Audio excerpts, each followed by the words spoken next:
Selamat siang, Assalamualaikum warahmatullahi wabarakatuh. Perkenalkan, kami dari kelompok satu akan mempresentasikan judul tugas presentasi kami yaitu Password Based Authentication. Perkenalkan, nama saya Bima Semal Puga.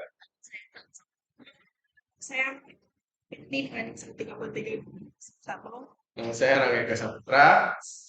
Nah, jadi untuk pertama-tama kita akan mempresentasikan tentang pengertian apa sih privasi dan aksesibilitas. Nah, di era digital ini, privasi dan aksesibilitas informasi keduanya sangat penting. Bagaimana kita dapat menjaga keamanan data pribadi kita sambil memastikan informasi dapat diakses secara mudah dan adil, yaitu kita ada metode namanya autentifikasi. Apa sih autentifikasi itu? Autentifikasi itu adalah proses verifikasi identitas seorang atau entitas untuk memastikan bahwa mereka benar-benar orang atau entitas yang mereka klaim. Tujuan utamanya yaitu untuk mencegah akses yang tidak sah ke sistem, data, atau sumber daya yang dilindungi. Proses autentifikasi umumnya melibatkan penggunaan kombinasi dari sesuatu yang dimiliki seperti password atau token, sesuatu yang diketahui seperti jawaban dan pada pertanyaan keamanan atau sesuatu yang merupakan karakteristik dari individu. Apa sih contohnya seperti sidik jari atau wajah dalam biometrik. Nah, apa sih salah satu dari mekanisme atau metode autentifikasi itu sendiri? Itu salah satunya ada password base. Apa sih password base itu? Yaitu metode autentifikasi yang paling umum digunakan di banyak sistem dan layanan. Ini melibatkan pengguna kombinasi username dan password kata sandi yang harus dimiliki oleh pengguna untuk mengakses akun atau sistem tertentu. Selanjutnya, materi selanjutnya akan disampaikan oleh Andra. Nah, jadi di sini saya akan menjelaskan tantangan dalam menjaga privasi itu sendiri. Yang pertama itu tantangannya adalah teknologi yang semakin canggih. Jadi teknologi yang terus berkembang seperti algoritma dan kecerdasan buatan atau yang lebih dikenal dengan AI menciptakan tantangan baru dalam menjaga privasi. Misalnya, algoritma dapat menganalisis data untuk memprediksi perilaku pengguna dengan tingkat akurasi yang semakin tinggi, berpotensi untuk mengungkapkan informasi pribadi kita tanpa izin.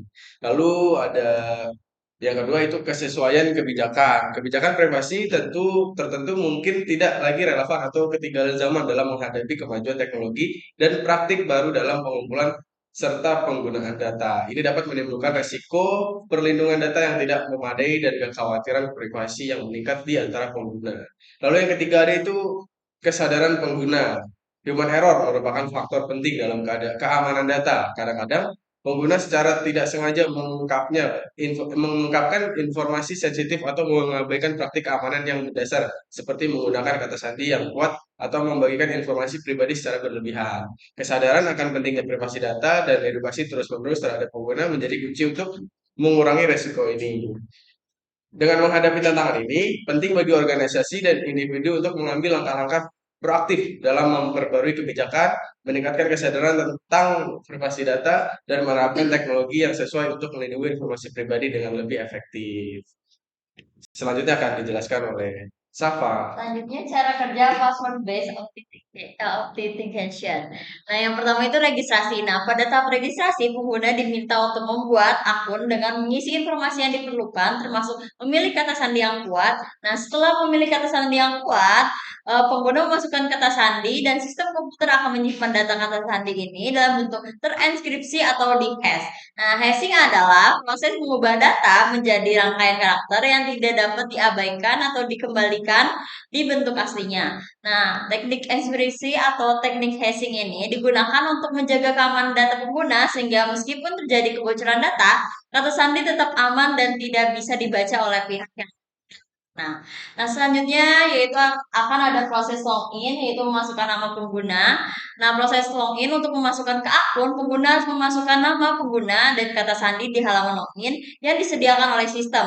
Nah, proses ini tuh memastikan bahwa hanya pengguna yang memiliki kredensial atau password kata sandi yang tepat yang dapat mengakses akun tersebut. Selanjutnya ada verifikasi. Nah, verifikasi itu setelah pengguna memasukkan kata sandi, sistem mengambil kata sandi tersebut dan mengekspresinya atau mengubah menjadi hash sama seperti yang dilakukan saat registrasi. Nah, sistem kemudian membandingkan hasil enskripsi atau hash ini dengan nilai yang tersimpan dalam database. Nah, jika keduanya cocok, pengguna dianggap berhasil terautentikasikan dan diizinkan untuk mengakses akun. Nah, yang keempat itu batas upaya. Untuk meningkatkan keamanan, sistem membatasi jumlah upaya login yang gagal. Jika pengguna salah memasukkan kata sandi beberapa kali berturut-turut atau mungkin akan dikunci sementara atau permanen. Itu untuk mencegah peretasan dengan metode brute force, yang dimana itu penyerangan mencoba berbagai kombinasi kata sandi secara sistematis. Nah, selanjutnya ada session management. Nah, setelah login berhasil, sistem membuat sesi session untuk autentikasikan untuk pengguna selama sesi tersebut aktif. Nah, sesinya biasanya disimpan sebagai cookie di browser pengguna. Selama sesi aktif, pengguna tidak perlu memasukkan kata sandi lagi untuk setiap aksi autentikasinya. Nah, meningkatkan kenyamanan pengguna dan sesinya itu berakhir setelah periode tertentu atau saat pengguna logout. Nah, selanjutnya pemulihan dan pergantian kata sandi. Pengguna yang lupa kata sandi dapat menggunakan fitur lupa kata sandi di halaman login. Nah, proses ini tuh memerlukan verifikasi identitas pengguna melalui email atau nomor telepon yang sudah terdapat sebelumnya. Setelah identitas telepon pengguna yang sudah terdaftar sebelumnya terverifikasi, sistem memberikan opsi untuk mengatur ulang kata sandi dan pengguna dapat membuat kata sandi yang baru dan disimpan dalam bentuk enkripsi atau di hash di materi selanjutnya akan dibahas oleh Analia. Oke, selanjutnya di sini ada kelebihan share. Pertama tuh kita bahas kelebihan. Kelebihan yang pertama ada kesederhanaan dan kemudahan penggunaan. Nah, kata sandi itu metode yang sederhana dan sudah dikenal luas oleh banyak pengguna pastinya, sehingga mudah diimplementasikan dan digunakan pengetahuan khusus. Kemudian yang kedua ada gaya efektif. Menggunakan autentikasi ini tuh berbasis kata sandi yang umumnya lebih murah dibandingin dengan metode-metode lain seperti biometrik atau autentikasi multifaktor yang mungkin memerlukan perangkat keras atau perangkat lunak tambahan. Kemudian yang ketiga ada kompatibilitas luas. Nah, kata sandi itu digunakan di berbagai platform dan perangkat pastinya, memastikan kompatibilitas yang luas dan kemudian integrasi dengan sistem dan aplikasi yang berbeda. Next, ada kemudahan implementasi dan manajemen. Mengatur dan mengelola kata sandi relatif sederhana bagi administrator. Sebagian besar sistem dan aplikasi sudah mendukung autentikasi kata sandi secara natif, sehingga penerapannya menjadi lebih mudah. Dan yang terakhir itu ada skalabilitas. Sistem berbasis kata sandi dapat dengan mudah diskala untuk menampung sejumlah besar pengguna, baik untuk tim kecil maupun organisasi besar. Kata sandi dapat dikeluarkan, dikelola, dan dipelihara tanpa kompleksitas yang signifikan. Oke, next. Di sini juga ada kekurangan password-based authentication. Yang pertama tuh keamanannya rentan. Nah, kata sandi itu tuh mudah ditebak, terutama jika pengguna memiliki kata sandi yang lemah atau umum yang gampang. Mereka juga rentan terhadap serangan brute force, phishing, dan pillaging.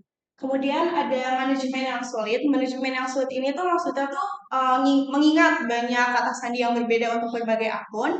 Hal ini sering mengakibatkan penggunaan kata sandi yang sama untuk beberapa akun yang meningkatkan risiko keamanan. Kemudian ada perlu penggantian rutin.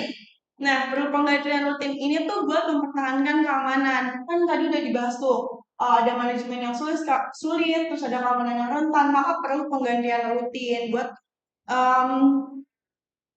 buat nurunin produktivitas karena pengguna harus mengingat kata sandi baru secara berkala. Kemudian ada pemulihan yang rumit. Jika pengguna lupa kata sandi, proses pemulihan bisa memakan waktu dan rumit. Ini tuh melibatin prosedur verifikasi tambahan yang dapat mengganggu dan tidak efisien. Dan yang terakhir tuh tidak tahan terhadap serangan sosial. Nah, pengguna tuh dapat dengan mudah menjadi korban rekayasa sosial atau social engineering, di mana mereka secara tidak sengaja memberikan kata sandi mereka kepada penyerang melalui teknik manipulatif seperti phishing atau pretexting. Next. Nah, setelah tadi kita semua bahas, kita mencakup kesimpulan. Kesimpulan tuh menjaga privasi dan meningkatkan aksesibilitas. Karena tadi yang kita contohin juga password based authentication tuh salah satu kekurangannya tuh rentan Maka yang dihadapi era digital ini tuh buat ngebangun keseimbangan antara kedua hal yang penting ini, kita harus ngelakuin transparansi, memberi pengguna kontrol teknologi data pribadi mereka pastinya, dan memastikan bahwa data sensitif disimpan dengan aman.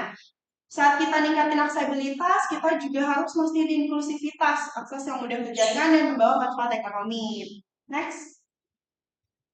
Nah, ini beberapa reference yang kita pakai, beberapa materi yang kita pakai. Next. Sekian dari kelompok kami, kurang lebihnya mohon maaf. Wassalamualaikum warahmatullahi wabarakatuh. Amel Pantum. Dinosaurus makan semangka. Lanjut. Mantap!